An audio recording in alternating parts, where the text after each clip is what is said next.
أعوذ بالله من الشيطان الرجيم بسم الله الرحمن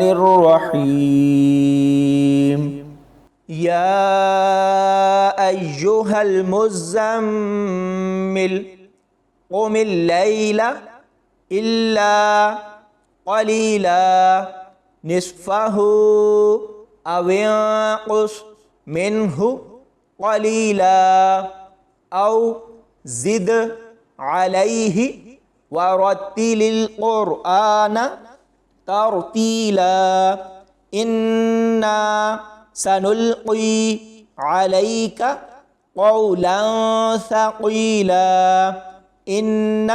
ناشئة الليل هي أشد وطئا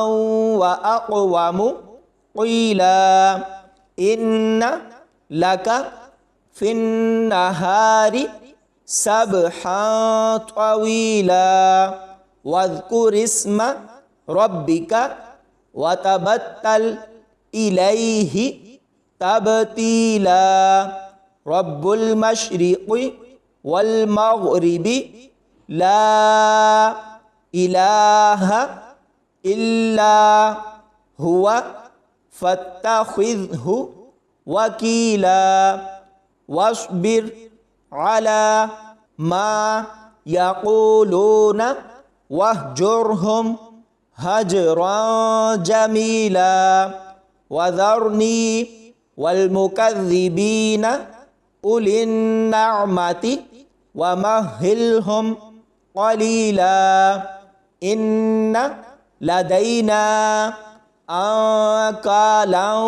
وجحيما وطعاما ذا غصة وعذابا أليما يوم ترجف الأرض والجبال وكانت الجبال كثيبا مهيلا إنا أرسلنا إليكم رسولا شاهدا عليكم كما أرسلنا إلى فرعون رسولا فعصى فرعون الرسول فأخذناه أخذا وبيلا فكيف تتقون إن كفرتم يوما يجعل الولدان شيبا السماء منفطر به كان وعده مفعولا إن هذه تذكرة فمن شاء اتخذ إلى ربه سبيلا إن ربك يعلم أنك تقوم أدنى من ثلثي الليل ونصفه وثلثه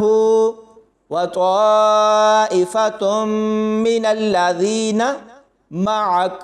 والله يقدر الليل والنهار علم أن لا تحصوه فتاب عليكم فاقرؤوا ما تيسر من القرآن علم أن سيكون منكم مرضى وآخرون يضربون في الأرض يبتغون من فضل الله وآخرون يقاتلون في سبيل الله فاقرؤوا ما تيسر منه وأقيموا الصلاة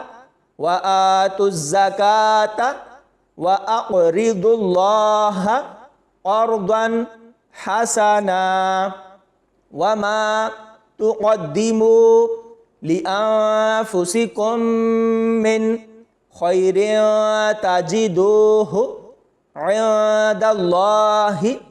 هو خيرا وأعظم أجرا واستغفروا الله إن الله غفور رحيم صدق الله العظيم.